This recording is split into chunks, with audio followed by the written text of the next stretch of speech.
சரி விட்றா, அதான் போயிட்டால. கொஞ்ச நாள் வலிக்கும், அப்புறம் சரியாயிடும். ஓ உங்களுக்கு புரியல ப்ரோ என் வலி. அந்த பெயின் எப்படி இருக்கும் தெரியுமா ப்ரோ உங்களுக்கு? சும்மா பேச விட்டாரு. எல்லாம் புரியுது செல்லம். இன்னைக்கு எவ்வளவு வேணா குடி, அழு, புலம்பு. ஆனா நாளைக்கு ஒழுங்கா வேலையை பார்க்கணும்.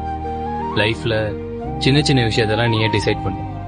என்ன சாப்பிடுறது, என்ன ட்ரெஸ் போடுறது, எங்க போறது, இதெல்லாம். லைஃப்ல பெரிய பெரிய விஷயத்தெல்லாம் லைஃபே டிசைட் பண்ணு. ஃப்ரீயா பட்டிருக்கேன், சொல்றேன். உங்க பிளாஷ்பேக்க கேட்ட ஃபீல் ஆயிடுச்சு ப்ரோ.